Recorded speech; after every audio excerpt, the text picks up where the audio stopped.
No, my penis. Penicillin. All right, you ready to start recording? Yeah. I find the button. It's like an elusive spot. You know what I'm saying? It's almost as if it doesn't exist. Here we go. 3, 2, 1, record. Yay, I have enough memory space. Go me. Oh, no. Okay, we got to wrap up in 10 hours and 18 minutes. Ah, shit, dude. We're not going to have enough time. No promises. Dude, it's just getting juicy. What are you talking about? Oh, no. I'm so excited for this episode, Allie, because... And there's blood. There This is be not blood. a fun episode. This is a gold star one. Is it? Yeah. Yeah. Okay. Let's go ahead and kick into it, and then you can gold star. Intro us or But something. do our little like how was your weeks and stuff. Oh yeah, no, absolutely. Nah, absolutely. dude, straight into the gore. Let's go. I know, seriously. So let me just start with slapping the table and like, hear me. God. All right. Write it down. All right, here we go. What is up, everybody? You have just tuned into the Tether Radio podcast, the only podcast keeping you from spiraling out into the infinite abyss. I'm your host, Daniel, and I'm joined, as always, by my lovely two co-hosts, Allie and Larry. Make it real. Oh my gosh. We are almost at the end of May, and that is fucking weird to me. It's something. Right? Holy shit. So if you're hearing my voice, you have just tuned into the Tether Radio podcast. We are going to be diving into episode 300, part 4 of the Attica prison riot, but not before I ask my two fantastic co-hosts how their weeks have gone. So who wants to start? I'll go ahead and get mine out of the way because I don't really have much. One, by the time this episode comes out on Monday, school's out, baby. I'm gonna School's out for summer. I'm gonna be on my hoochie daddy shit. I say that every year, but it never happens. Well, I'm just waiting for the shorts to come out. He doesn't wear shorts. I need to see you in Doc Martens and cut off jean shorts. That's what the fuck I need. Can I get that this year? I stumbled across a TikTok like page yesterday of professional goth. I'm in love. What? Business professional goth. I follow a few of those. Corporate goth. Really? Yeah. Corporate goth. That sounds fun. It's great. Cool. Yeah. Also, leave it up to me to not understand logistics when it comes to shipping. I have a package that I've been waiting on for a few days now. And of course it was delayed because I ordered it and it departed a location. And then 30 minutes later, it arrived back at the same location. And then 1 hour later, it departed that location. Dude, did you order a boomerang again? Get your shit together. I'm like, how does this happen? They're like, we threw it as hard as we could, Larry. It only made it about like 30 feet, and then it returned to us. So. I don't understand. Like, is it yo-yo also? Yeah, is it being scanned like just nonchalantly because UPS workers really don't give a fuck? You know, I don't know. I feel like UPS workers would probably care a little bit more than Amazon workers, though. But I would, I'd make that bet. Yeah, but it's being handled through UPS, so I don't know. It just seems weird that happens all the time. Like it'll just go to random regional facilities and then out of the way and then come back. But I guess just this is how logistics work. I don't know. I'm not an expert. Hey man, I'm definitely not an expert on logistics. That's it for my exciting week. I do have an update on Untethered. If we do Untethered, I don't. Are we doing Untethered? Yeah. Okay. Yeah. I do have an update on. Well, I'm assuming it's not I honestly, I have no idea how much material she has for today. Yeah. So- Right at the same as last week. okay, yeah. So we got Okay, yeah, okay, plenty perfect. of time. Plenty of time. But anyway, yeah. So you just want to leave it for untethered? Yeah, I'll leave it for Is that what them. you're saying? Yeah. Okay, cool. Allie, how about your week? Stupid. A kid hit my car Friday, Are and you kidding I've got me? to deal with that for the past several. It's not drivable. Got to get it towed and get. Oh no! So like I on borrowed- like my mom has 2 cars. I lucked up with that. My insurance covers a rental, but like $50 a day, and I'm like, I know it'll be more than that, and then No. fees and shit. no, And I don't know would how never. long I would have a rental. My mom's like, doesn't your? And I was like, it does. Just let me have your car, mom. Sure, yeah. Jeez, dude. So I mean, damn, I'm not fine, it's drivable. fine, Yeah. But like When I- did that happen? Friday night, it just fucking pulled out in front of me, saw me, and thought he had time. Oh, I was like 5 car lengths from you, dog. Like if I hadn't swerved Yeah. hard, I probably would have really hurt him. Like I would have Yeah. T-boned him. Like jeez, Idiot. dude. Yeah. Mm-mm-mm. How old do you think? I have no idea. He was a weird looking kid. Right. Like I if he was 16 or 24, I could He's- like somewhere in between. No, he was either a normal 16 or a fucking weird 24. man. 20 or 40, which one is? Yeah. he was shaking so hard when we like pulled our cars over and got out that he could hardly stand up. I hugged him. Oh. I don't hug people. Yeah. I yeah. hugged him. I was like, "Hey, buddy, we're both okay.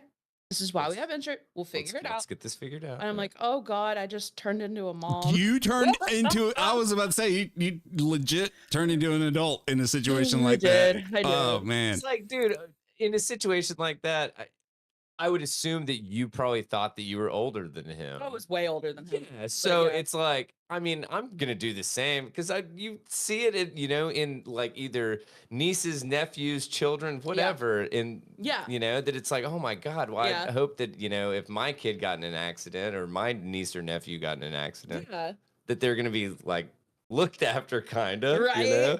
even if they were the fucking assholes that caused it. So. But it was at like midnight, and it took the cop Oh. over an hour to get there for the Oh. report. So I'm just standing around in this fucking parking lot. I'm like, come Jeez. on. Damn. So anyway, that's been Yes. fun. Also, did you know that like you can't just have your car towed somewhere? Like they have to be open and they have to like say that they'll take it.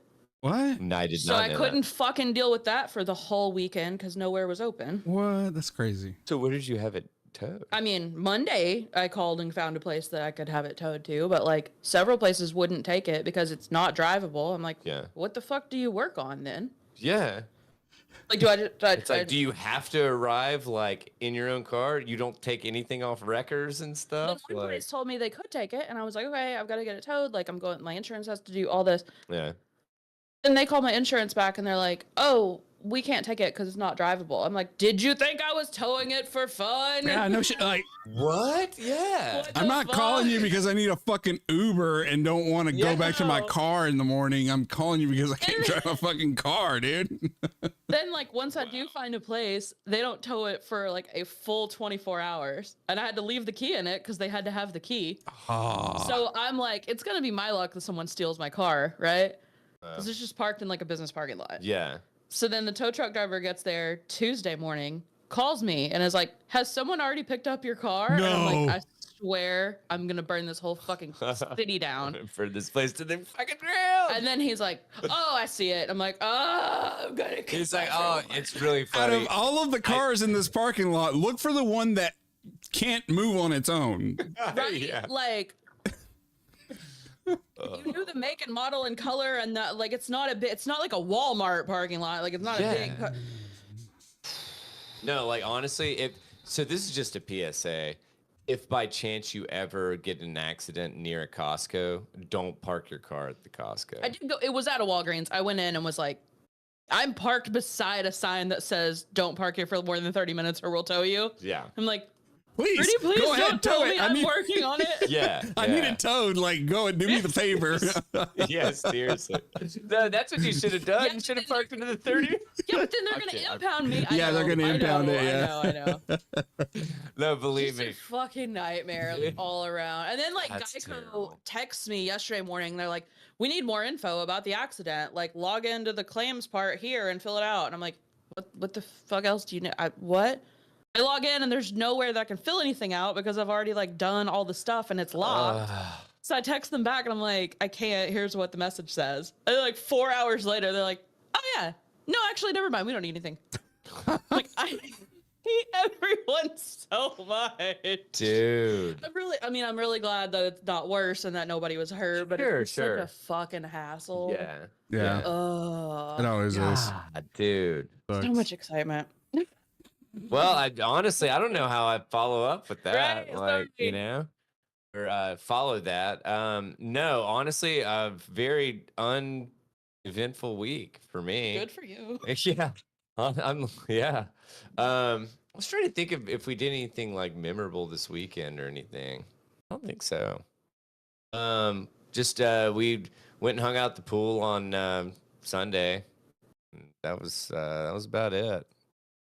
Yeah. Anyway, but like Larry said, it is we're on the cusp of the last day of school while this is being recorded. And I'm not gonna lie, it's definitely sunk in at this point. I don't know. All the kids seem like they're on crack. Yeah. It was like the teachers started handing out, paraphernalia and stuff at the end of the year. I look forward to it because one, traffic dies down. All right. And two, that's one less responsibility that I have as far as like making sure things happen, So take it off my plate, dude, man. I don't care. Jeez. But no, I don't have much past that. I did. I was trying to remember. I mentioned to Allie. I started a book that I'm far into it, but it's just a long ass book called Cryptonomicon about like cryptography and like. That's like a legend of a book, though. Well, so I had never even fucking heard of it.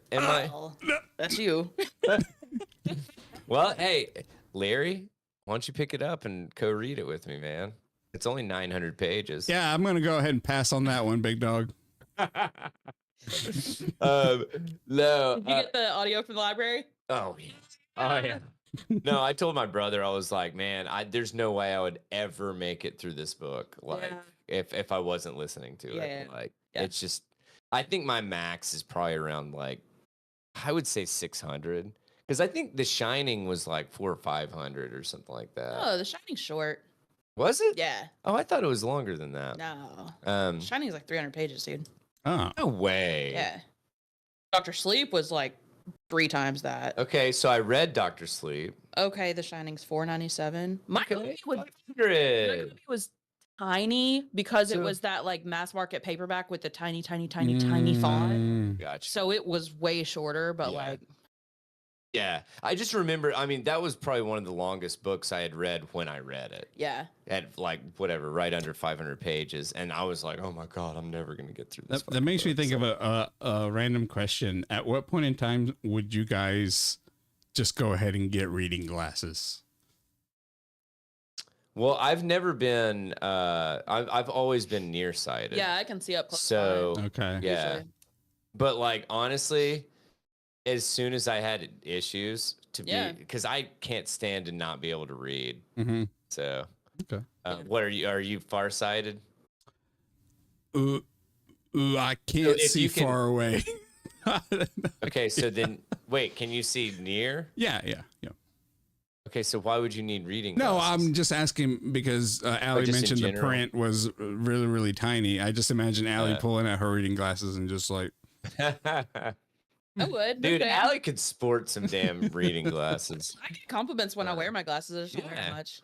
Oh, Neil Stephenson wrote Snow Crash. Do you know that book? Yeah. Okay. Yeah. Did you read that? I have not. It's on my to read. It's really long though too, isn't it? Probably. I think everything he writes is really fucking long. I think he is the like. Oh no, it's only 550. Oh my God. But Seven Eves is 900 pages. Jeez. While you're doing that, how many pages is Cryptonomicon? Oh, I just saw it. 1152. Oh! I'm breaking the 1,000-page barrier. Oh my God. Over under on how long it's going to take Daniel to finish it. He's Well, already so played through it. I'm listening to it. Oh, okay. I'm listening to it, and it's a 42 or 43 hour listen, and I'm 12 hours in. So, but it's good, man. It's good. That's So a quarter in there. Yeah. about Yeah. So, anyway, I don't want to bore us anymore. I want to get into this. I'm putting together a little like summer book suggestion list to bring for the podcast. Oh, just perfect. like Yeah. lighter stuff that's fun and not Attica. Yeah. Yeah, dude. Wait a second. What is Matt? What Matt? What? Ask viewers to be more interactive with live stream proceeds. To not live stream 2 weeks in a row. All right, dude. Hey. That's on Larry. Yeah. That's on me, bro. That's yeah. That falls at the feet of one individual. My bad. I'll own up to that one. That one's on me. Yeah. Okay. Fair point. Fair point. Also, to completely off topic one more time, Allie, is there an update on the score for the death pool? Because I feel like no one has died. No one has died. That's how last year's was too. Like we didn't have a single death till like May. Yeah. Okay. Wait, we're in May. I know, but I mean, like I'm just saying, like we're overdue, boys. Overdue. Jeez. All right. Well, yeah, I guess. Anybody have anything else to mention before we jump into the Nah, man, let's fuck this pig. Let's go. meat and potatoes? Oh, fucking pigs or skinning cats or doing all sorts of shit around here. That's a dead link. Is it? Yeah. Fuck. It should work. Let me try it again. Sorry. No, you're good. Um, I think I just. Oh, I didn't fucking paste it. I just typed. I was like, my my notion. I was like, all right. I was like, what could be wrong with the link? It's just not there. Yeah. Oh my god. All right, so let's try this again. All right. Attica, part 4. This is the whole retaking. So we get through the whole retaking. All right. Nice. All right. And then there's probably 2 episodes after this, I would think. Oh my god, I win. What was your guess? 4. Well, I forgot what my guess was. So there's no. I think yours is 3. Okay. Damn. No, actually, you might have. What I did think you you say? guys made new guesses because I said it was probably looking more like 5 or 6. Oh, okay. I think you guys made. know. I don't know. It doesn't Honestly, matter. the fact that we get to hear the presentation live and comment on it, that's a fucking win for everybody. Lear. I also keep kind of panicking when I'm like taking my notes because I'm like, I'm barely into this book. And I'm like, no, everything happens in the first of this book. Yeah. And then it's all like the legal stuff that I'm just not even like I'm gonna skim. Yeah, I mean, I would think that would be pretty pretty dry. Pretty dry and very repetitive and nothing fucking comes of anything for decades. Yeah. Yeah. Makes sense. It's our penal system. So. And then our whole judicial system and Penal. all right. Nope. Nope. It's That's a different system. So, that's a different system. That's a different system. Oh my god. Okay, so we are at Monday, September 13th of 1971 now, which is the 5th day and the final day of the Attica uprising. Mm-hmm. Also, challenge to myself to not start every new paragraph with "so," like I fucking did last week. I was on my own nerves. Oh, I didn't even notice. Yeah, it was driving myself crazy. Really? Okay, so I'm kidding. All right, Commissioner Oswald has done all that he could have, and besides, the real issue was all these New York City prisoners who had been transferred to these other prisons during the last summer's rebellions. Those guys are a bunch of rebels, and they're trying to radicalize the rest of the prisoners, and now this happened. Ruh-roh. Yeah. So Oswald has had less than 2 hours of sleep going into the day that ends up being the brutal fucking retaking. Oh. Yeah. Oswald works on the final statement to take to the prisoners. I feel like I've written about the final statement like 4 times at this point. This is for real the final statement from him, though. Gotcha. At his side were Governor Rockefeller's attorney, Howard Shapiro, and the PR director of the Department of Corrections, Gerald Houlihan. That's a made-up name if I've ever heard one. Gerald Geraldson. Look at all these hooligans. I'm Houlihan. State Senator John Dunn, one of the observers, he had fought all along. He really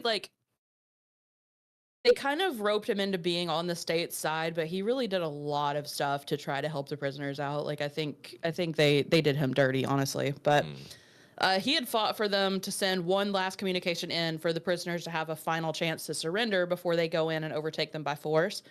But Governor Rockefeller doesn't want the prisoners to know that this is an ultimatum. And you know how many times Oswald has been like, okay, this is the last letter that you guys are getting. So, like, why are they going to think this one's final? Yeah, you know? right. Yeah. So outside the prison, the New York State Police and the Monroe County Sheriff's Office, the correctional officers from Attica and correctional officers from several other facilities, they'd all been told Sunday night that there's definitely going to be a retaking Monday morning, which they'd been told the last, 2 days. But, for real, it happens this time. Yeah. Instead of following protocol, Governor Rockefeller decided the New York State Police would lead the assault, and the National Guard will only go in later to provide any medical attention needed. The Guard has plans, they do drills, plans, they have protocols. That's what they do. They go in and regain control during disturbances. Sure. The New York State Police has no training on that. No. None. What would they be retaking? The city? Right? Or the state? I'm sorry. Yeah. So the troopers have never had any kind of drills for this, any kind of training. Yeah. Any kind of a mock situation. Nothing. And they just fucking arm them and they're like, good luck, boys. All right. Seems like it's a continuing trend. Such a mess that it's funny. I can't this going sideways. What could go wrong? Come on. Yeah. Mm-hmm. They also didn't know how to communicate while they're wearing their gas masks. They didn't have any plan for that. That's not something they usually did. Yeah. And they didn't even know how to use the weapons that they've been given out. Which is the fighting in? Again, what all could go wrong? What? One of the factors that influenced that decision was that just over a year before, I think it was May the year before, was the Kent State protest, where the National Guard in Ohio had shot at an unarmed crowd of protesters and killed 4 of them. Yeah. So they're already like, oh, we don't really want to get the Guard in there. Damn, they don't have the I didn't even best. think about that. Yeah, I didn't realize they were so close together. Wow. Yeah, that's crazy. Yeah. So we are sending these guys in with no training. They're angry. They're exhausted. I think the book called them haggard. Which is just a very strong, exhausted. Yeah. Good choice of words. And they're going in knowing that none of those prisoners have any firearms. Okay. Yeah. One National Guard that they quoted said he couldn't understand why they would send this group in with these weapons into a hostage situation, and that there's a way to do this, but unleashing hundreds of overwrought, fatigued, and excessively armed men was not it. Not wrong. The plan that was decided on, it's not really a plan. It's at Did they have it in quotations? The plan. The plan. Crayon on a paper bag. Listen, so here's what we're going to do, boys. We're going to go in through this door right here and then just unleash total hell. I'm picturing the penguins from Madagascar planning this, right? Yeah. We're going to go in here and then you guys will know what to do once you get in there. Just read the room, guys. It'll be a piece of cake. Don't worry about it. We'll figure it out. We'll figure it out. Yeah. The plan that was decided on was that they'd shut off all the prison electricity, and then a helicopter would drop that CS tear gas on the yard, and then a backup helicopter would follow it with tear gas canisters in case any malfunction or anything. Gotcha. 2 6-man teams of troopers with 270 rifles. Am I saying that right? Does it? Or yeah, you say 270? No, You say 270. okay. 270. Yeah. So 270 rifles and tear gas projectiles on the roofs of A and C blocks are going to clear off the catwalks. Okay. Around 200 troopers that had revolvers and shotguns would then enter A and C tunnels and head to Times Square, like that very center spot. Mm-hmm. Then they would secure B and D blocks, and then another 25 men with guns and ladders would go try to rescue the hostages out of the hostage circle. Gotcha. They're all filming it. They're filming everything. They've been filming. The state has been filming since the first day of the uprising, and they keep filming during the retaking. Yeah. So that were there just massive camera malfunctions afterward? Oh yeah, there's a considerable bit of missing. Right. Yeah. Missing footage. Come on, this was a solid plan. No way. Right? The state. The state would never. So a lot of details are missing from this plan. The troopers knew to start shooting when the gas dropped, but there was no designated time when to stop. Okay, can you? I think that's major. Yeah. Can just for my purposes, I have the map pulled up. Can you run me through the plan again, just so that I can visualize it? Yeah, I should have said bring the map up so I can say that. All right. Okay. And also, what's that website? It's on AtticaMassacre.com. AtticaMassacre.com. Yes. Okay.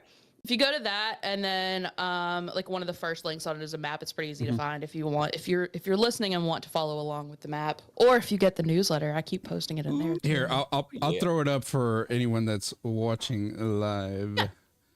Here we go. All right. Got it up. Yep. Okay. So the helicopter is going to fly over. 2 teams of 6 men each are going to go onto the roofs of A and C blocks, and they're going to like shoot at the catwalks and clear the catwalks off. Mm-hmm. And then 200 troopers with revolvers and shotguns are going to go in A and C tunnels toward Times Square, and then they're going to secure B and D blocks. Okay. Gotcha. And then 25 dudes are going to go to the hostage circle and try to rescue those guys. Jeez, I can't see this going poorly at all. Yeah. So they know to start shooting when the gas drops, but they don't know when to stop. They can't communicate because they're going to have gas masks on. Yeah. And they're going to have trouble seeing out of those because this powdery gas, like it just hangs in the air. Yeah. And you've got this plastic window to see out of anyway. Sure. Well, I mean, it's a 70s gas mask. Like, Yeah. They didn't have any set hand signals to use to communicate.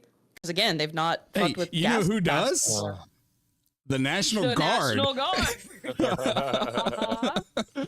People who have ever donned a gas mask before. yeah, right. Probably the people that have trained for these scenarios may have that communication down. I just throwing that out there. Yeah.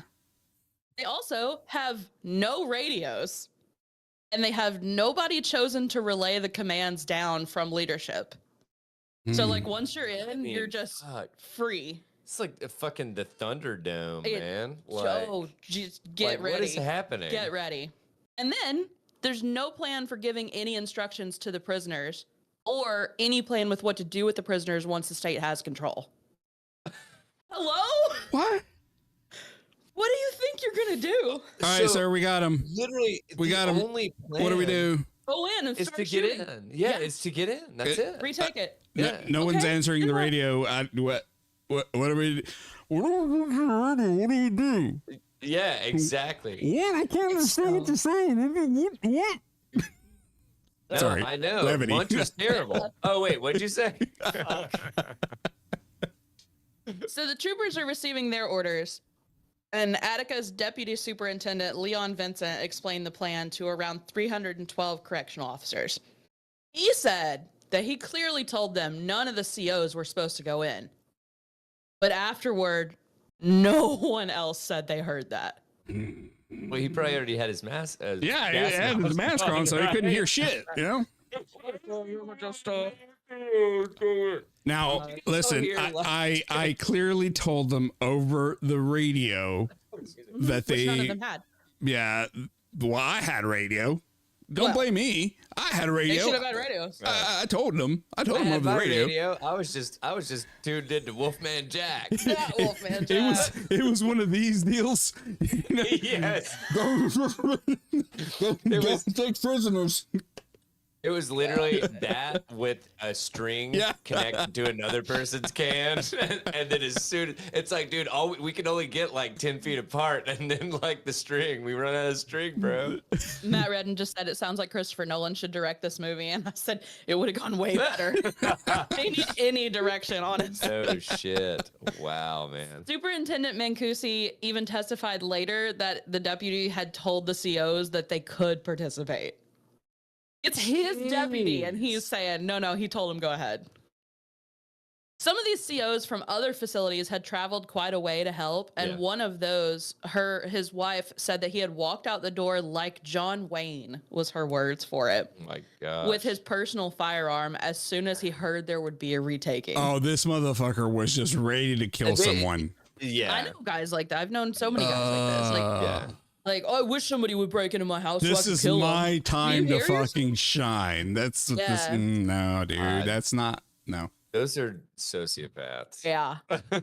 As early as the first day of the uprising, the 270 rifles have been passed out to officers in every troop with no effort to make any kind of formal record over who had which rifles.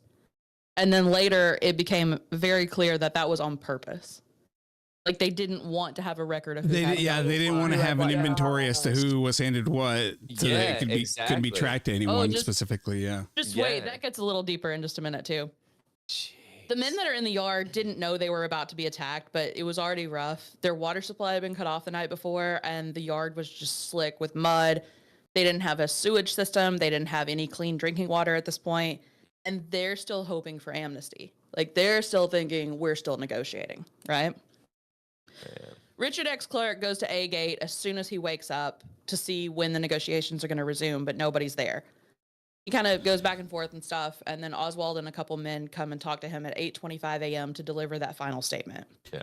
Just to put it into context for like 270 rifle, that is used as a hunting round for bears, elk, and large caliber. Yeah, it's a very large caliber, and you're using it in close proximity to hostages indoors. It's outdoor. It's in the yard, but it's still very close. But still, like, still a very high caliber. You're hunting men. Yeah, I don't know. Well, yeah, and I don't know. You're not trying to just like take them out at the ankle so that they fall. Like you're killing. Yeah, absolutely. What were you gonna say? No, I was just gonna say that, like, I don't know what if that's a standard caliber for like snipers or whatever. It's comparable. It's comparably Tom, Dick, they had some snipers, but I don't know. It's comparable to a 30-06, but it has less recoil. Yeah. So easier to shoot. Yeah, it's easier. Perfect. It's easier to shoot. 30-06 will have a little more of a kickback. So essentially, they're using really high caliber rounds for a hostage negotiation, which I don't think. Oh, we're not negotiating anymore. I mean, we're going in for blood. It doesn't seem like this is it does, on paper, maybe. It does get more into what guns they have and stuff in a little bit, and like numbers of stuff too. So we'll get there. I've got stuff on that. Again, this sounds like a broken record, but Oswald asked, like, he walked up to give Richard X. Clark this final statement, and he says, please talk to the other inmates and get you guys to agree to let the hostages go. Yeah. He hands over that final communication, and he says, Mr. Clark, I earnestly implore you to give the contents of this memorandum your more careful consideration. I want to continue negotiations with you. Does that sound like an ultimatum? No. Okay. Not to me. The book even bolded that part of the quote. Like, right. Clark didn't understand why Oswald seemed so serious this time when this letter says the same fucking things they've been saying every time. He takes the letter to the men in the yard. He reads it to them, but they all say, what's the big deal? This is the same shit they keep saying. Does Oswald not understand how important amnesty is to us now that C.O. Quinn has died? Yeah. Like, any or all of them could at this point now be charged with felony murder. Yeah. And their leaders were extra vulnerable because they were, the most outspoken and had been running things. Yeah, absolutely. The men that were in the yard agreed to reject the surrender request. And again, they did not realize it was a demand. One prisoner later said that their vote might have been different, quote, if they had said either release the hostages or we're coming in shooting. Jeez. Like, yeah, you're gonna consider it more if they're like, in an hour we're coming in with guns. Absolutely. Versus it just sounds like we're back and forthing like we have been. Yeah.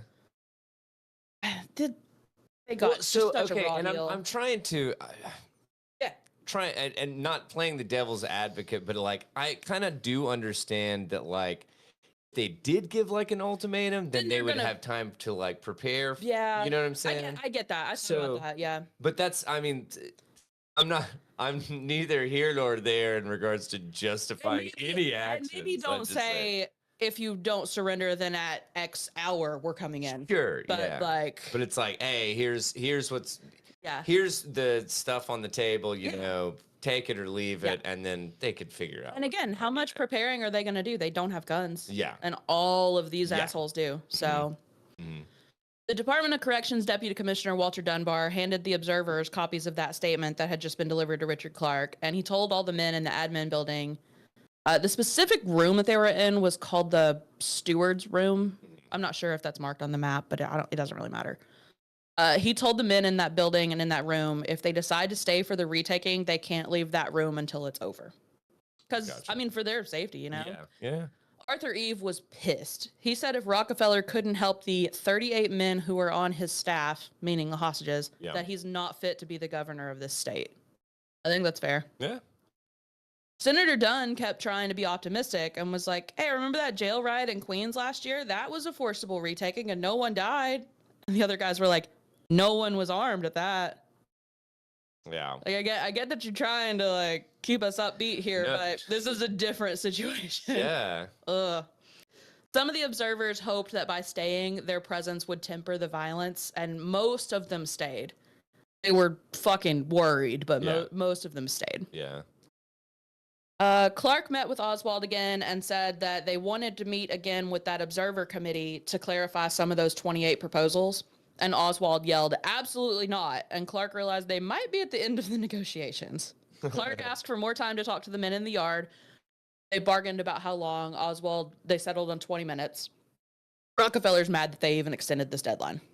Rockefeller, whomst is not there and doesn't ever come. Yeah. Okay. Yeah. Fucking Rockefeller.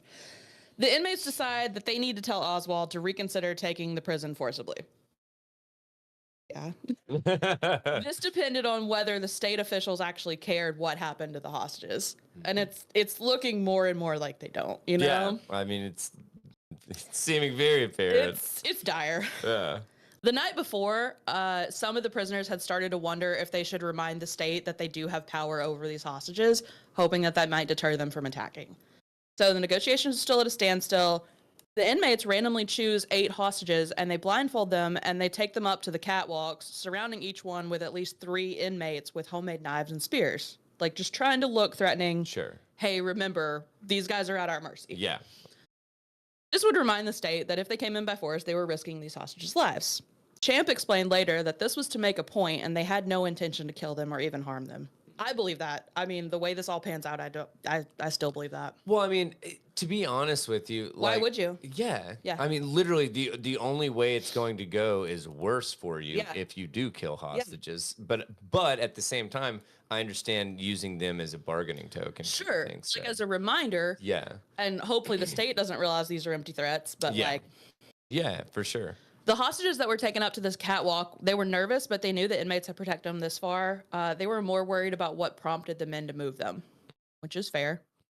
They also worried that the men surrounding them might not be totally clear that they weren't supposed to harm them.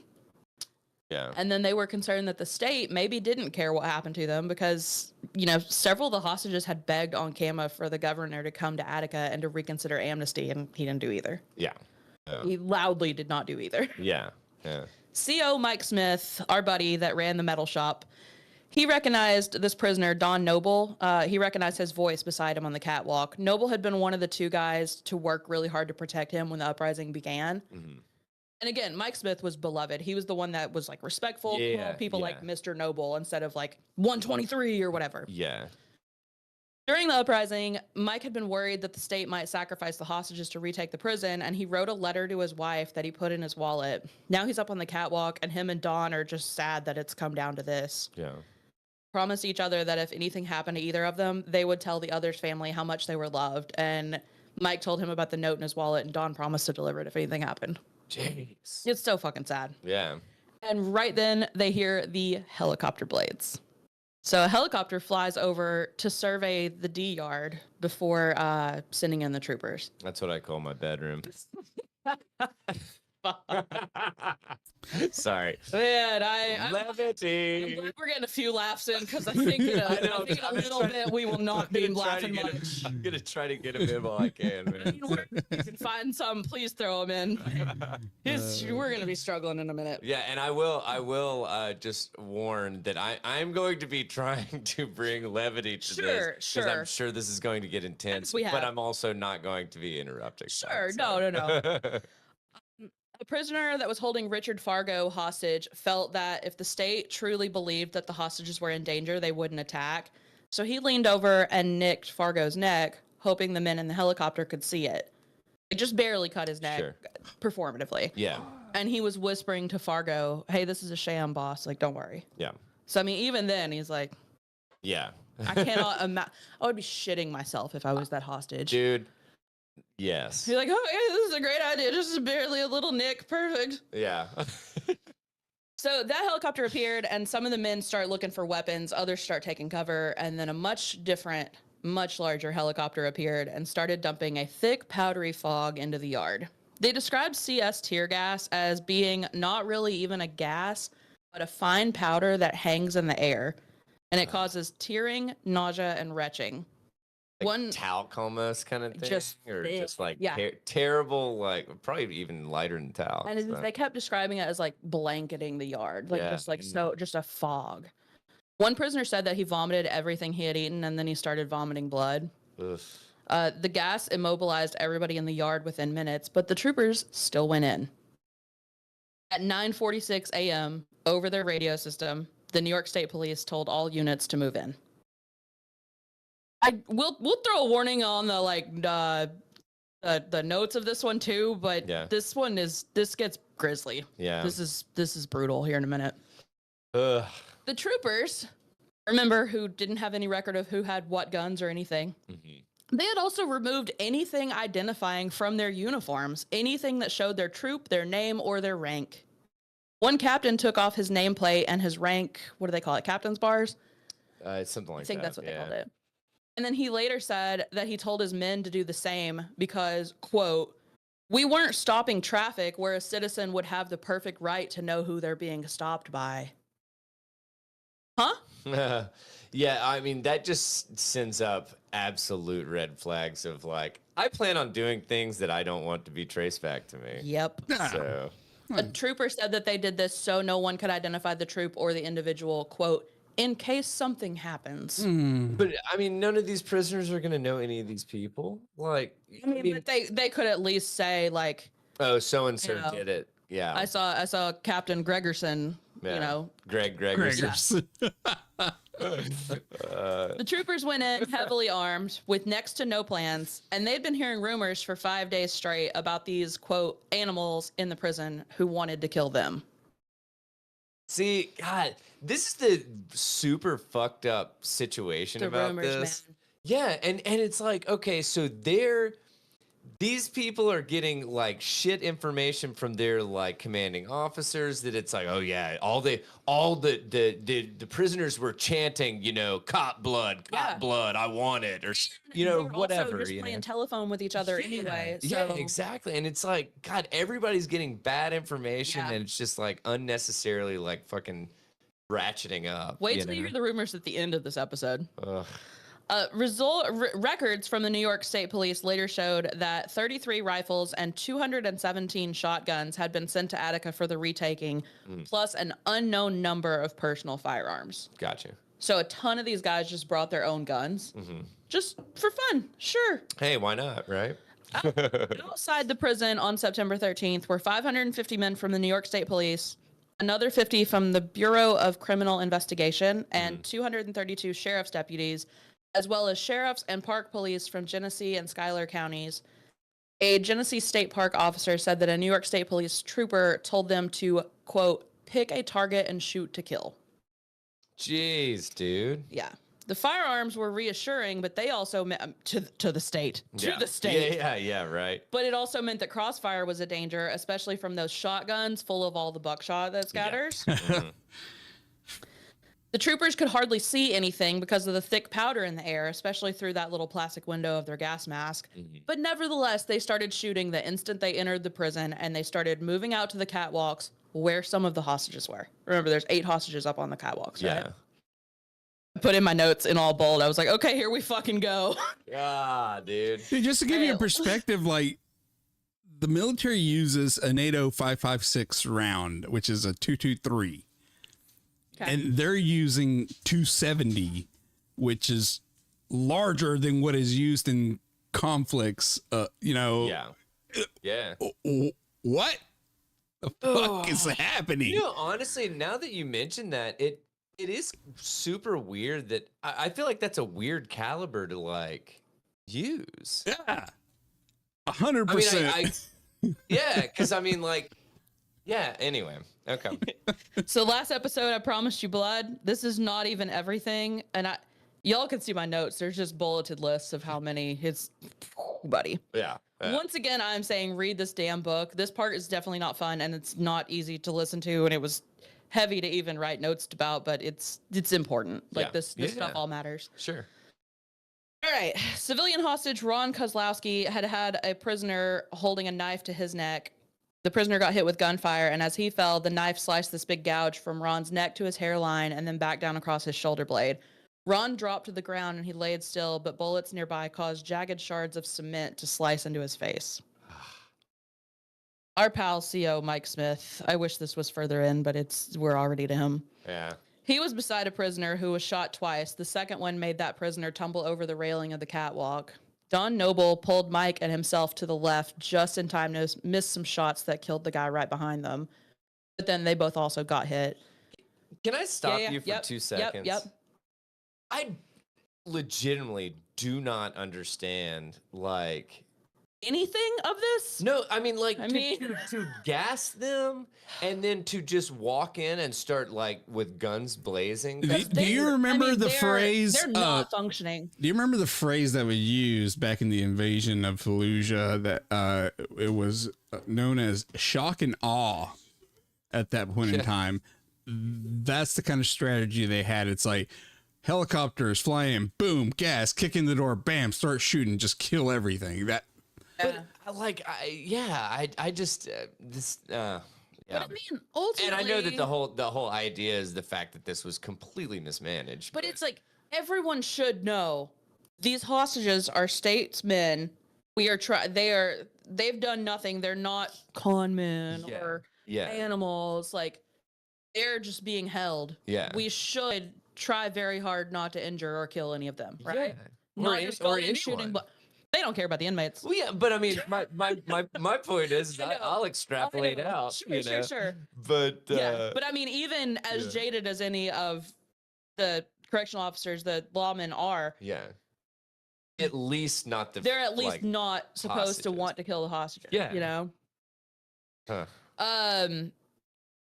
Don Noble and Mike Smith both also got hit. Mike took 4 bullets across his stomach and another shot in the arm. The bullets that entered his lower stomach, halfway between his navel and his genitals, exploded upon impact, sending shrapnel toward his spine. One exiting bullet took the base of his spine out with it and left a grapefruit-sized hole in his intestines. Yeah. Yeah. Well, I don't think Mike Smith's gonna make it. You'll be surprised. Okay. Mike is still awake and aware, and he hears people crying, people dying, and people screaming. And the good news here is we've got quotes from Mike. Okay. Mike makes it out alive. That Spoiler. Is crazy. Wild. Yeah. No, that is trying to give you guys a little sunshine in the dude, the things that a human body can endure and then fucking somehow manage to, like, that's fucking wild. Yeah. Anyway. He looked up and he made eye contact with a trooper who was aiming a shotgun at his head, and he heard a CO yell, "He is one of us." Then the trooper walked away. Lot if that happens. Prisoner John Hill, known in the yard as Jawea, was on the catwalk when the shooting began.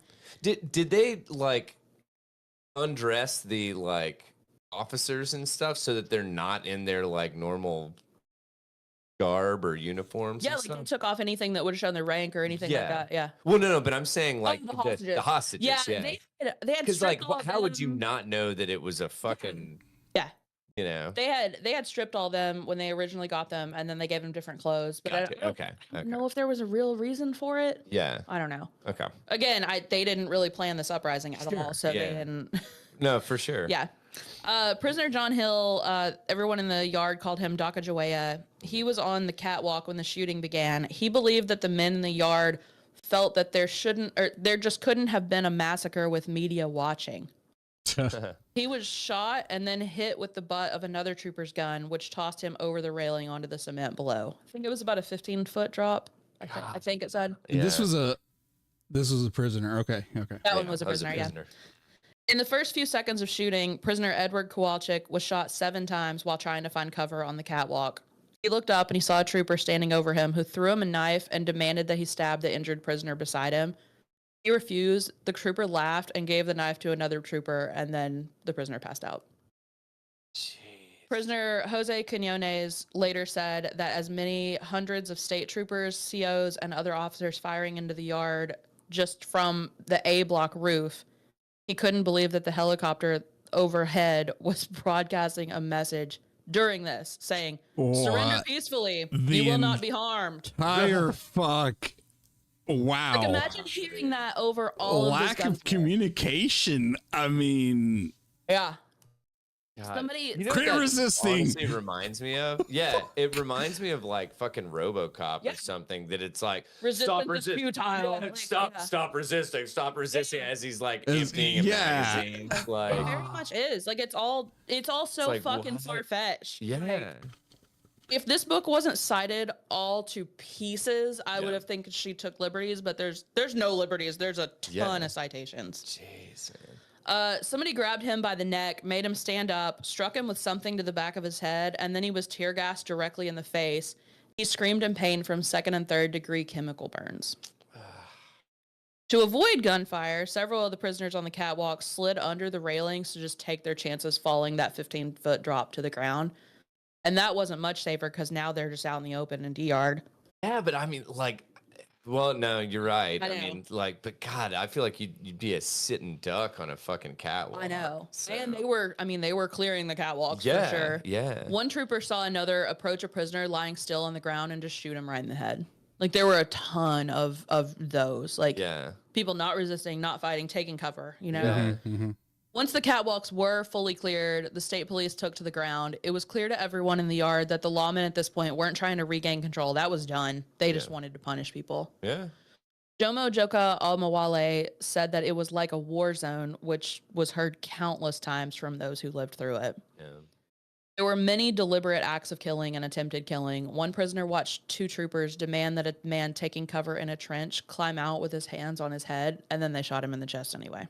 Fuck. Another prisoner who was already shot in the abdomen and the leg was ordered to stand, and when he couldn't, the trooper shot him in the head. Trooper. This is more stuff. These are executions. I was about to say that these are executions. Like, close range with those calibers. Like, fuck, dude, no. One trooper saw his fellow officers find foxholes that prisoners were hiding in, just stick their rifles in and pull the trigger. Chris Reed, a 21-year-old prisoner, was hit with 4 bullets, one of which exploded and took a chunk out of his left thigh.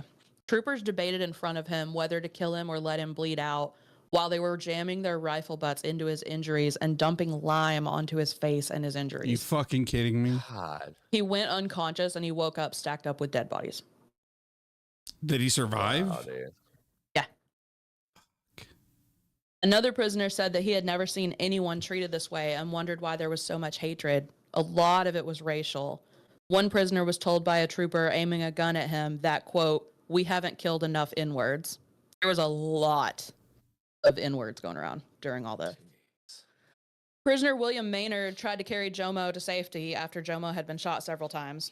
A CO ordered Maynard to stop and put his hands in the air. He balanced Jomo on his shoulders and put his hands up, and the CO shot him twice in the forearms.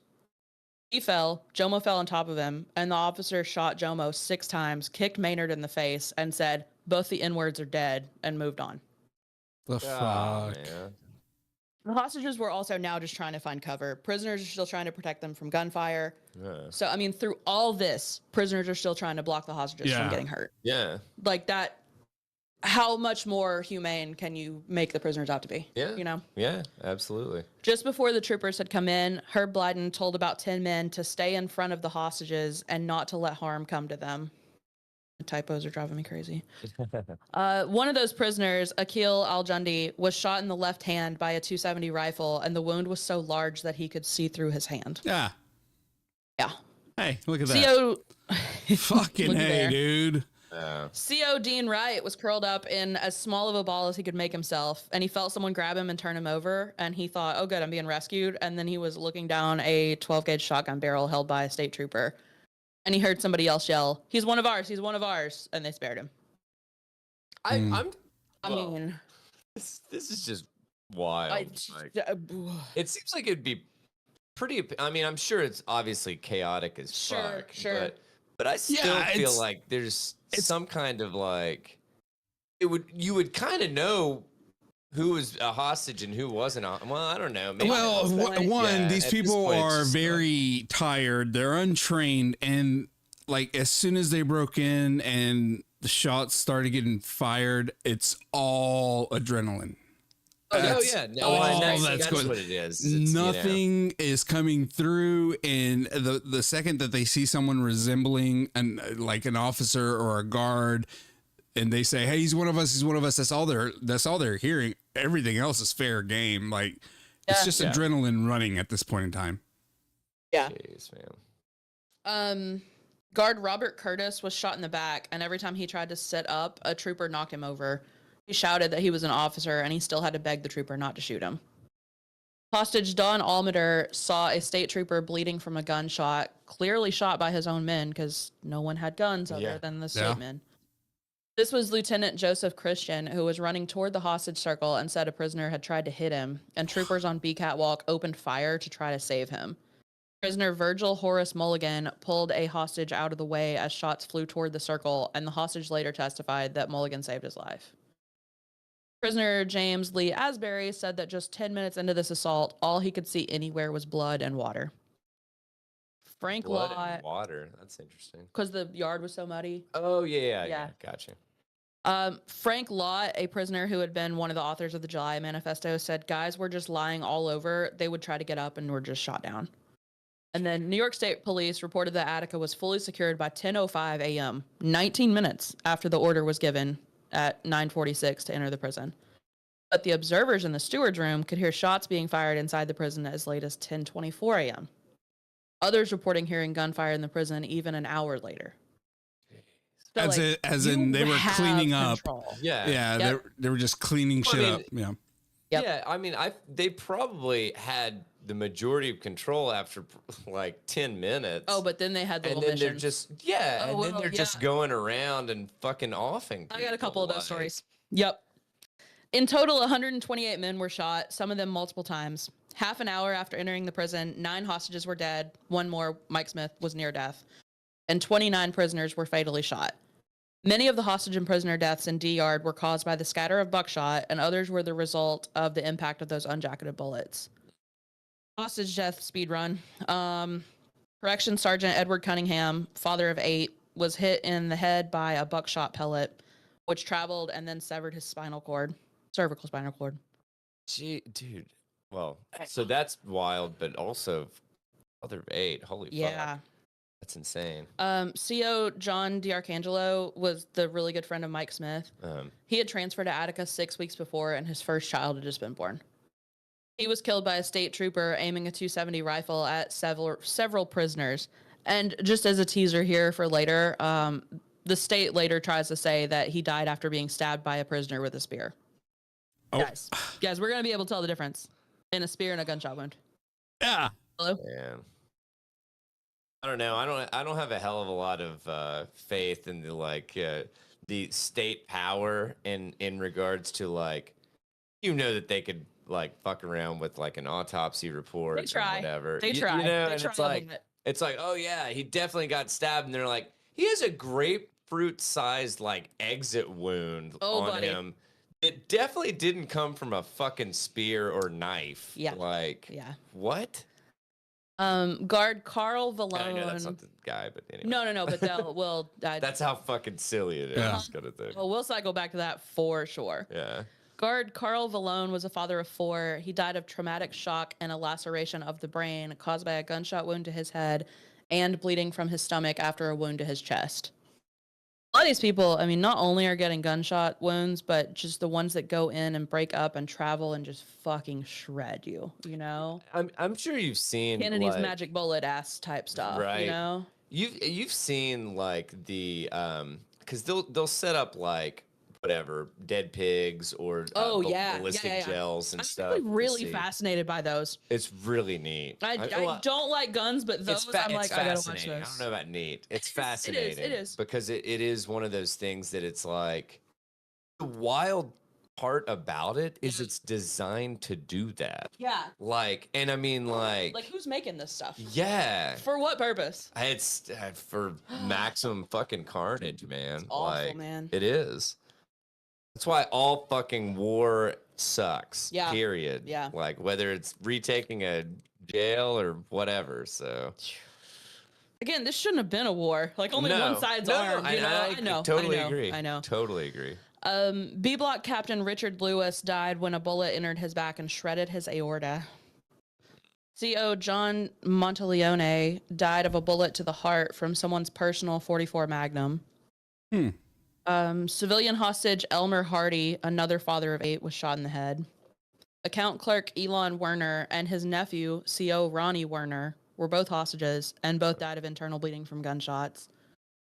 There was a senior account clerk named Herbert Jones, and it just didn't say how he was killed, but he was one of the hostages. And then overall, 5 died from 00 buckshot. The rest of the group was shot by state police snipers firing .270 caliber rifles from the roofs and upper floors of A&C blocks. So they were using those as snipers. Yeah.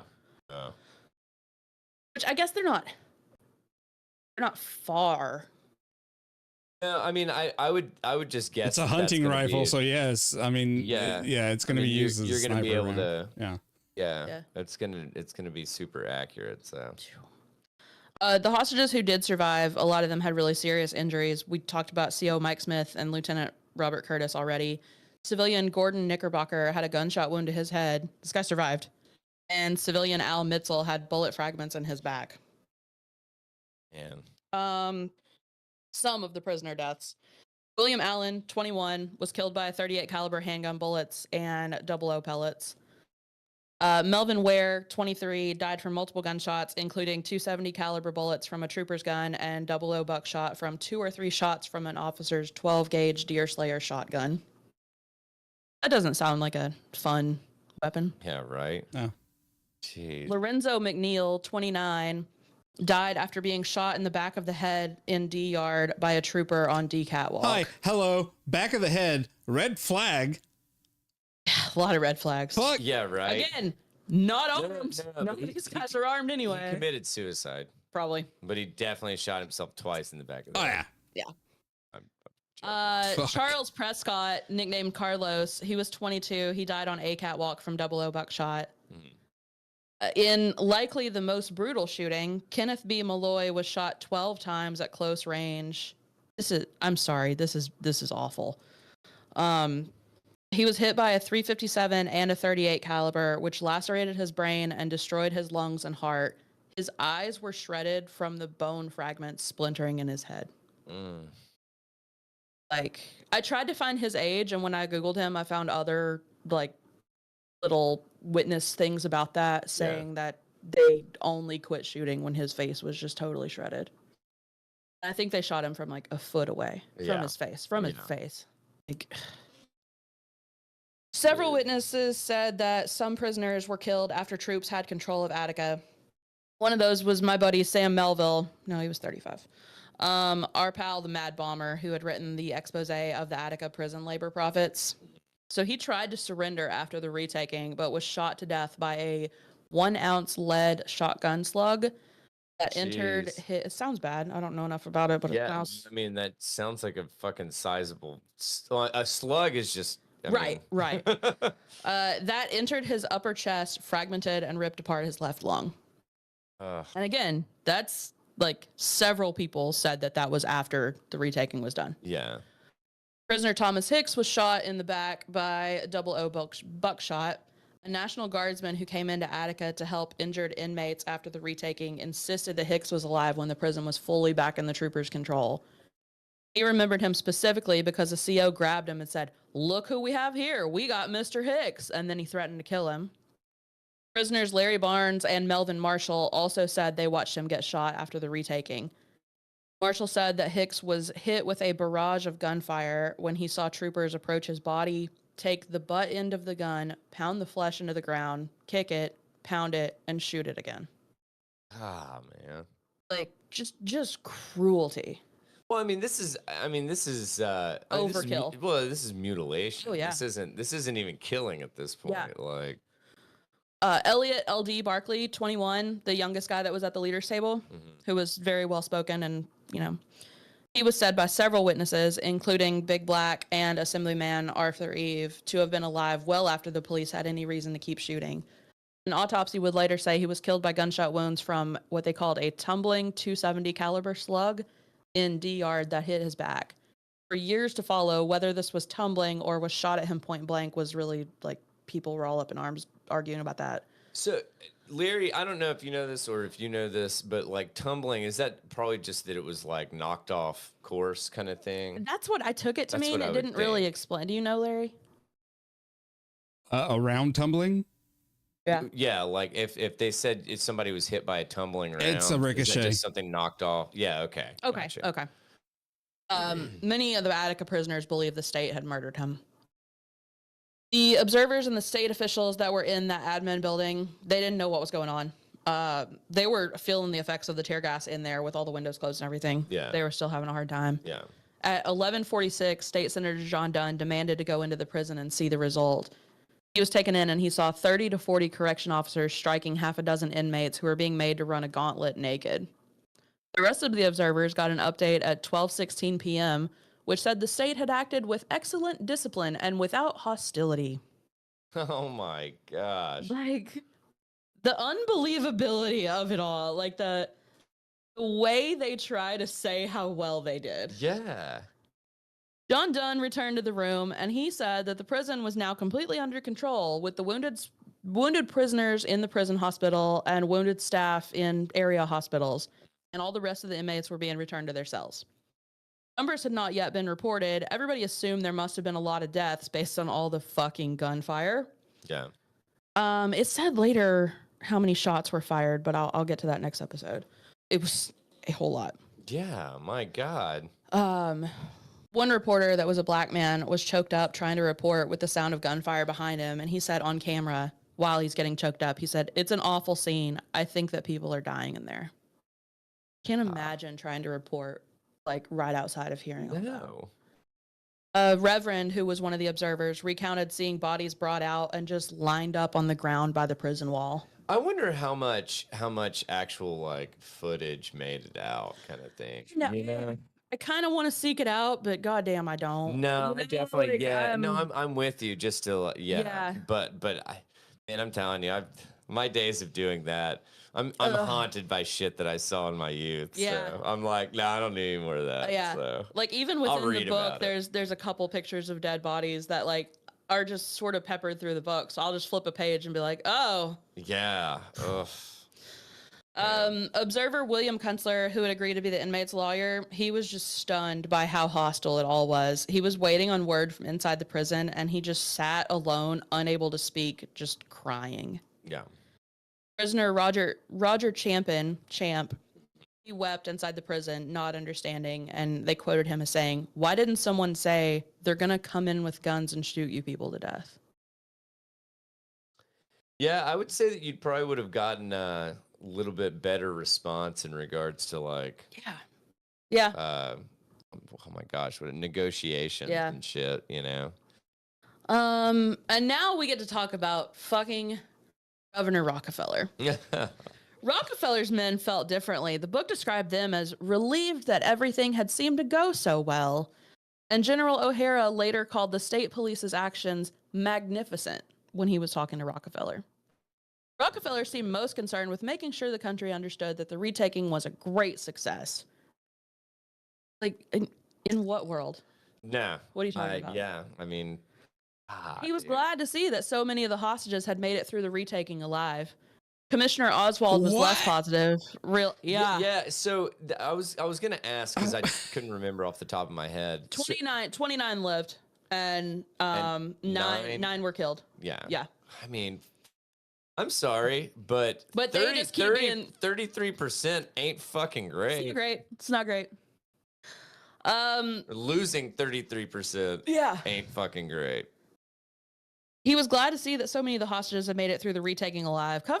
Commissioner Oswald was less positive because he realized he was going to have to go speak to the family members and the reporters that were all crowded out in front of the prison while they could all still smell the blood in the air. Oh, man. Oswald said, "I think I have some feeling now of how Truman must have felt when he decided to drop the A-bomb." So at least he's got a little bit of a conscience. Yeah. Not that unkills anybody. True. He went to speak to the press at 10:40 a.m. and told them that negotiation had reached a stalemate that left the state no choice but to enter the prison, and that any more delay would have risked innocent lives and threatened the security of the entire state's correctional facility, and would have even threatened the destruction of our free society. Oh, fuck off. What? Take so many seats. Oh, shut up. My gosh. Deputy Commissioner Walter Dunbar and Department of Corrections Public Relations... So many words. Department of Corrections Public Relations Director Gerald, fake name Houlihan, spoke with the press about 2 hours after that. So I've heard the name Houlihan before. Yeah, but it always sounds like a joke. Well, I've never seen it spelled out. Yeah. And I'm like, what? I know. The press asked Houlihan, how did the hostages die? And he didn't even hesitate. And he said, quote, "I understand several had their throats cut. Some of their throats were slit." The press said, "How many?" And he said, 7 or 8. The press said, "Were they all killed by prisoners? All 9 of the hostages?" And he said, "Yes." Oh, man. Later in the day, Dunbar added some new rumors, saying during a prison tour with some legislators, including some of the observers, and then again repeating it later to the press, that when state officials demanded that the prisoners release the hostages, one replied, "This is your answer," and stabbed a hostage in the neck or stomach. Stabbed a hostage in the stomach. God, that didn't happen. Just to remind you that not at all did that happen. What? Other prisoners had slit hostages' throats, and then one of them took a knife and grabbed young Officer Mike Smith and castrated him. And they took this man's organs and stuck them in his mouth in clear view of all of us. We saw it. We all saw it. When? At what point in time did this take place? Wait, so was the powder that was like in the air some kind of hallucinogenic? No, like holy shit! They didn't have time to do this. Like when the fuck did this? Your creative writing. What? I mean, what? So then Dunbar pointed out who had done it. Points at Frank Big Black Smith, who is laying on a table now and just clearly being tortured while he's taking people to tour the aftermath of the prison. Yeah. No. Big Black is still being tortured. Arthur Eve asked Dunbar how they knew it was him, and Dunbar said, "We saw it. We got it all on film." Show it. No, you didn't. No, you didn't. Wow. Also, Mike Smith had all those injuries to his lower stomach, so Yeah. people had seen that, Yeah. and they were like, "Well, I guess so. He was awfully bloody." Ah. No, no. Oh. So this rumor spread rapidly, and within an hour, others had also said that they had seen Big Black using knives to mutilate faces, and that he disemboweled a guard. No, he didn't. Jeez, man. Like, what is he, a samurai? What the fuck are you talking about? Another fully fabricated rumor that hit the AP wire said, quote, "A spokesman for Governor Nelson A. Rockefeller said several of the hostages had been dead for several hours before the state moved into the prison in force." Also, completely fake. Completely fake. Yeah. The front page of the New York fucking Times the next morning reported that several of the hostages had been killed by inmates slitting their throats, calling this, quote, "a barbarism wholly alien to our civilized society," and that those inmates responsible for hostage deaths could face the death penalty in New York State. A New York Daily News article headline was titled, I saw 7 throats cut and recounted a trooper's story. The LA Times reported, quote, 9 hostages were killed by inmates, and quoted Rockefeller saying that these were cold-blooded killings by revolutionary militants. These are people that had parking tickets. Yeah. Oh, yeah. Yeah. Yeah. That's insane. Like, you got caught driving without a license. Like, not everyone here is, you know, the Mad Bomber or whatever. Yeah. These tales of barbaric prisoners were headlines in basically every local paper in every size of town in America because of the AP wire. Yeah. Citizens started sending telegrams to state and prison officials, all like from the governor all the way down, all throughout the state, full of support for the state and fury about the prisoners. One said, "Amnesty no, Smith and Wesson yes, good job." Another said, "There should have been no surviving inmates after the cell block was cleared." A husband and a wife wrote a letter and each signed it saying about the observers, "Too bad Wicker and Kunstler got out alive." Tom Wicker was the New York Times reporter that was one of the observers. Yes. Magazines and newspapers all across America filled their letter to the editor sections with small notes of rage about the murderous convicts, calling them, quote, "desperately sick men whose lawlessness cannot be tolerated and evil, vicious enemies of society." Well, so in defense of these people writing in, they're just like fucking going off what they're being told. You know what I'm saying? I mean, like, even though that's they've read the so news far and from the fucking truth. Yeah. It's like, man, I hate that. You want to talk about fucking disinformation and shit? Like, holy shit. Yeah. Oh, that's wild. We are really almost to the end, I promise. No, Thankfully, some citizens and members of the media wanted to take some time to consider what had happened at Attica. Actually talk it through and discuss it. Yeah.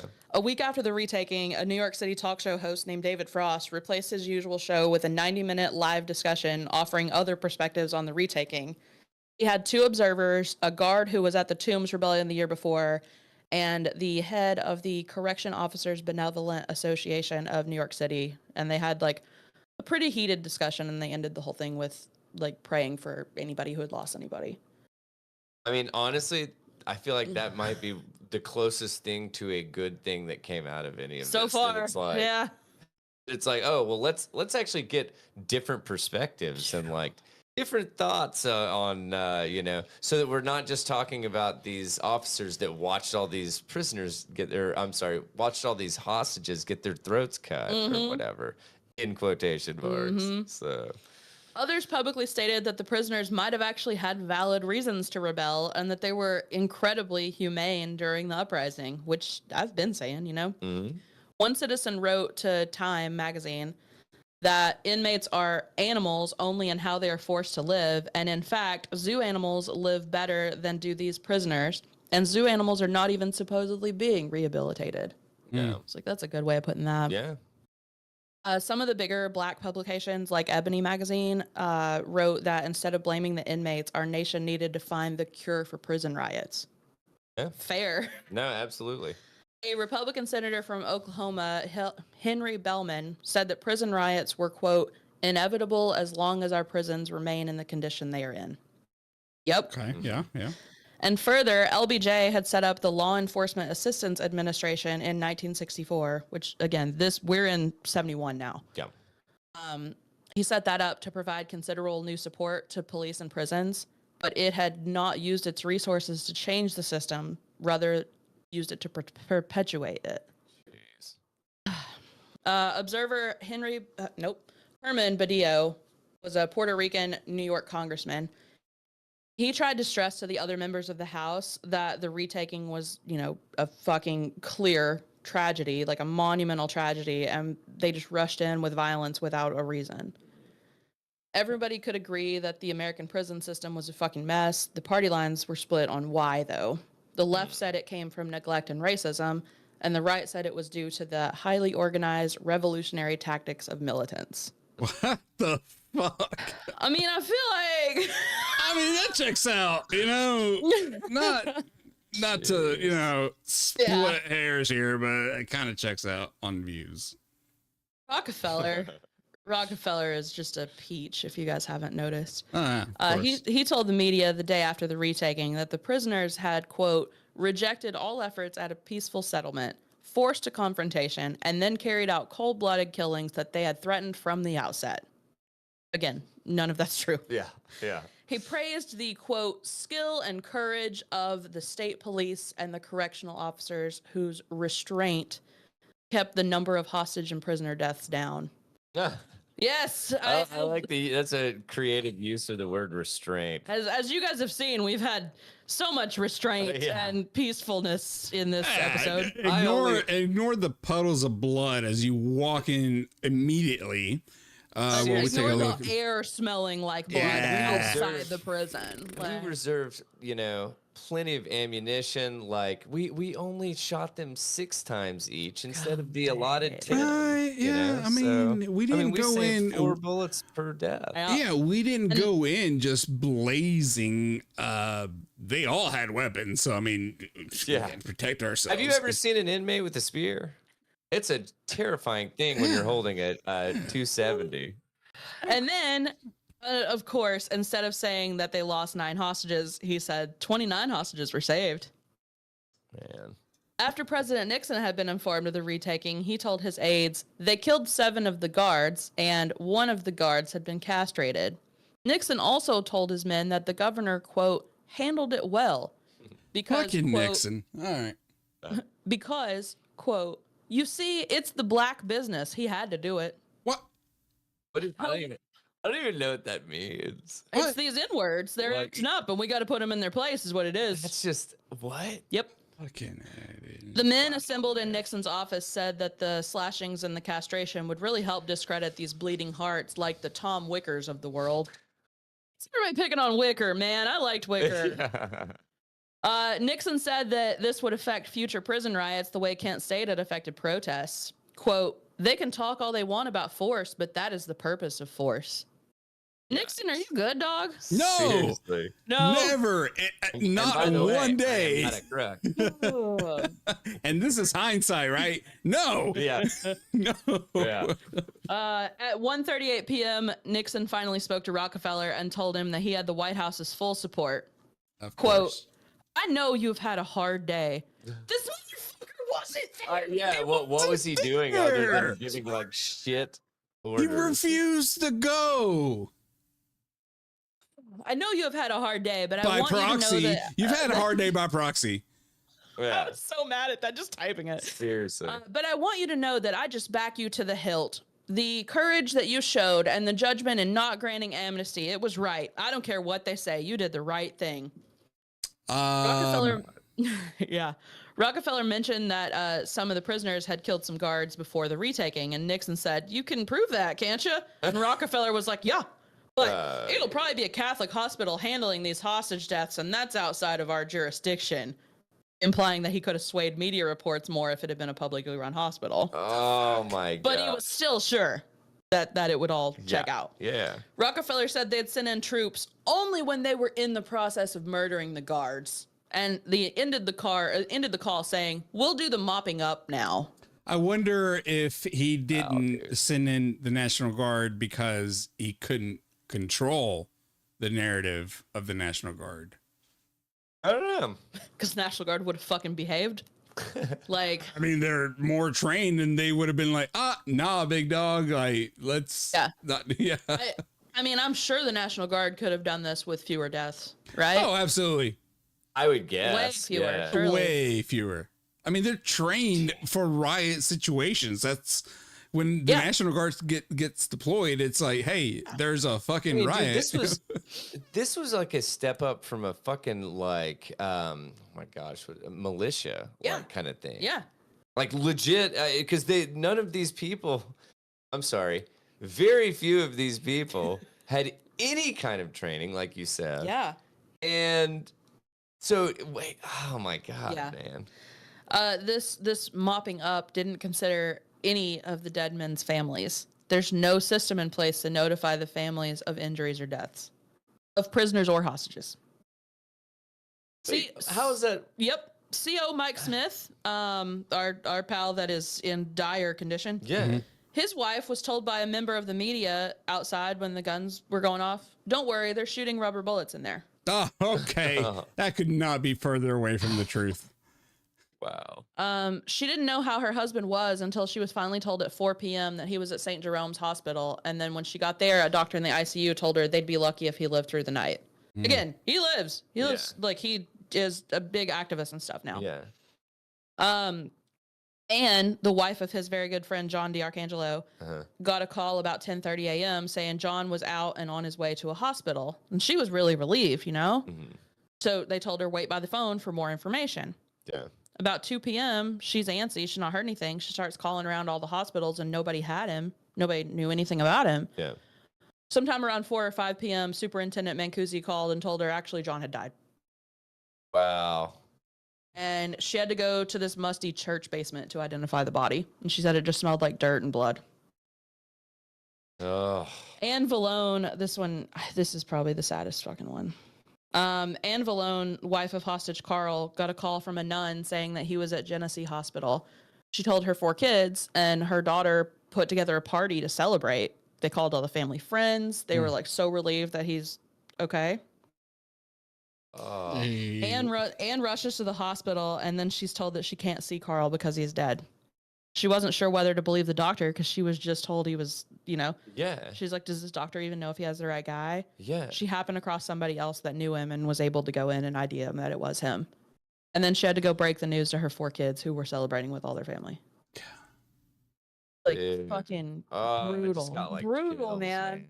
That's terrible. And then the prisoner families had even fucking less information. About 40 relatives of Attica prisoners gathered around the Monroe County Medical Examiner's office to try to get the names of the dead from the autopsy reports. And several family members reported being hung up on or cursed out when they called the prison or the police department to try to get any news. Find out if, like, my son is dead. Yeah. Like, hello? Oswald set up 3 phone lines to be manned 24 hours a day to provide information on Attica prisoners, but those stayed fucking jammed. Nobody could get through them. Yeah, yeah. And those prisoners still at Attica were, quote, bleeding, terrified, and even being tortured. And that's where next week starts. God. Most of the brutal stuff is done, but there's still a little bit.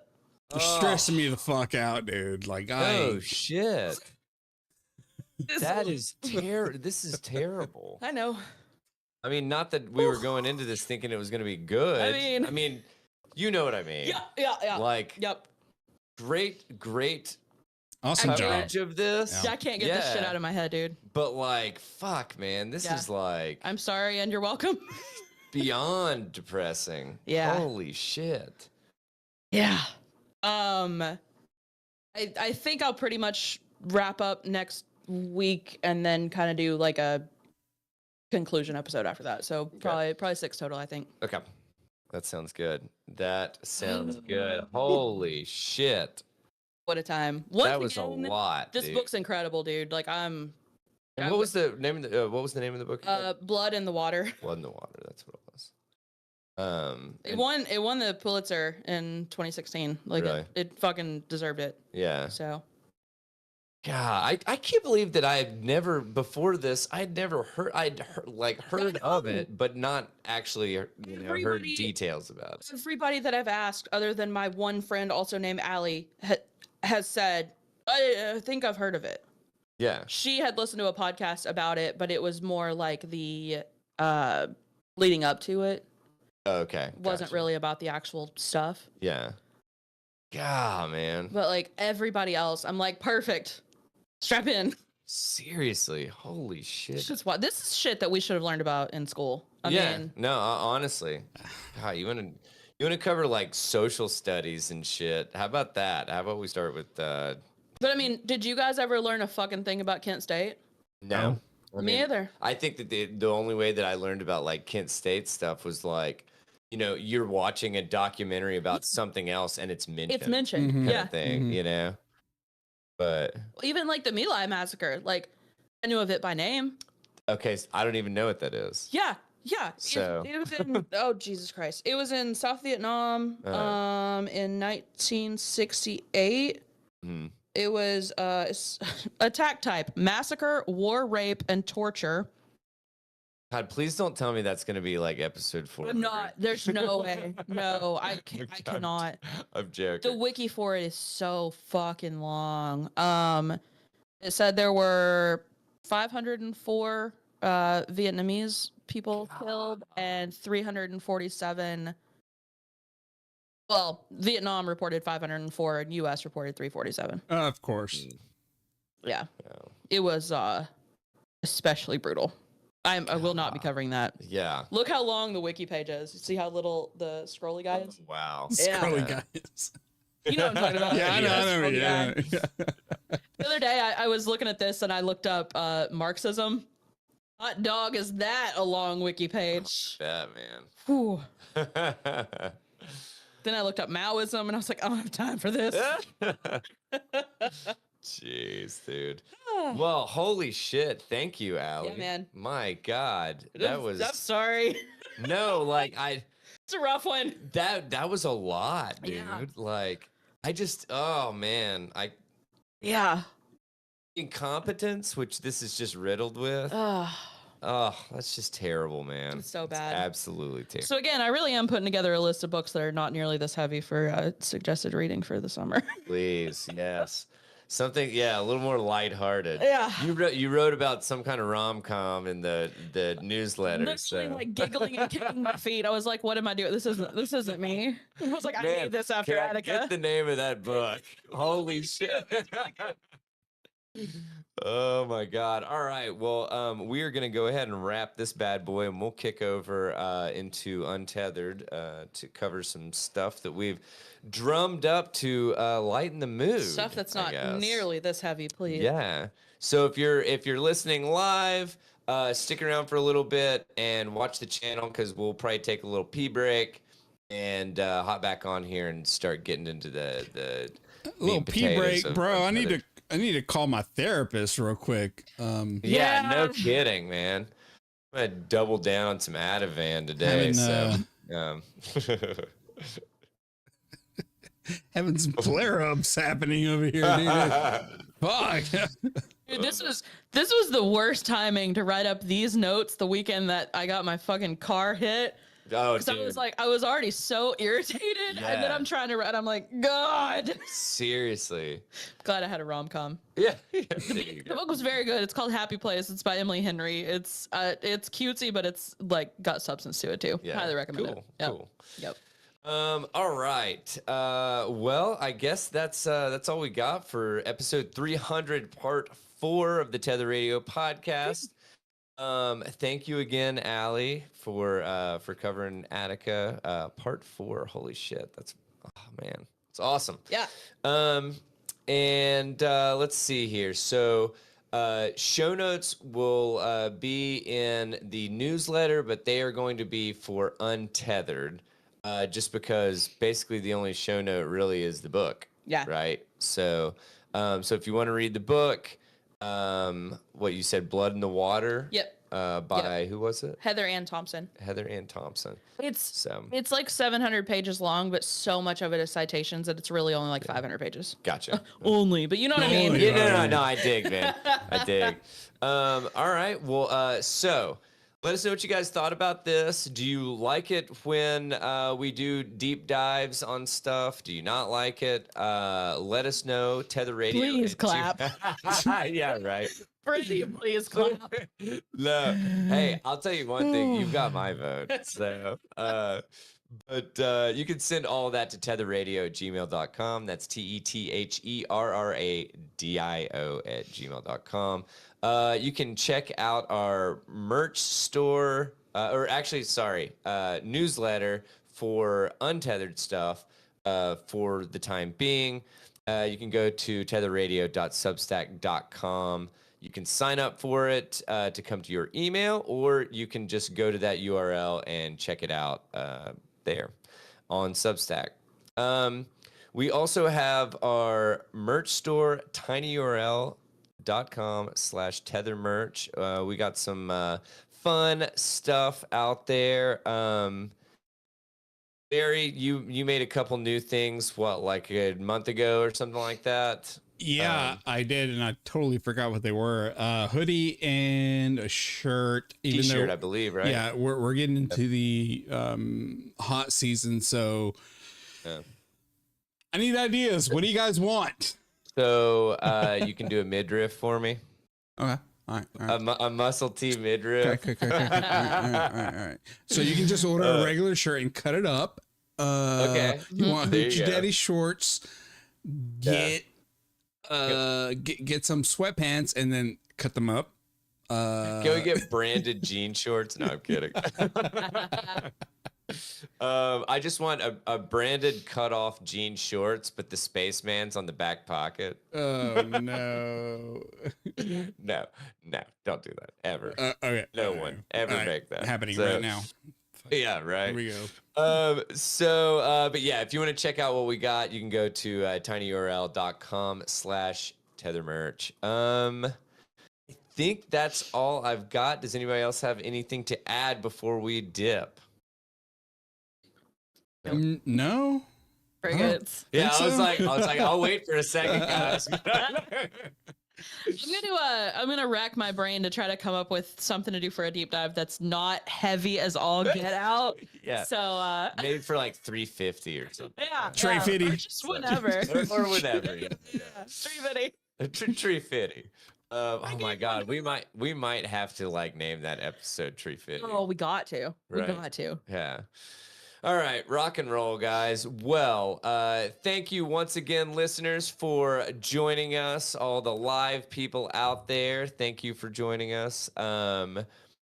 Yeah, we hope you guys. I hope this was informative and at least interesting to you. I'm not going to say fun or entertaining because I feel like that's fucked up. Yeah. But I hope it's informative, I guess. So, I hope it gave you feelings. yeah, there you go. So yeah, I guess this has been episode 300, part 4, the Attica prison riot. I'm Daniel. I'm Allie. And I'm Larry. And thank you once again for joining us, guys.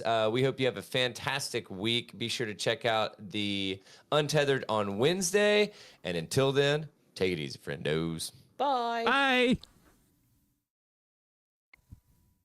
Please clap. That almost sounded like Darth Vader. Larry, did you just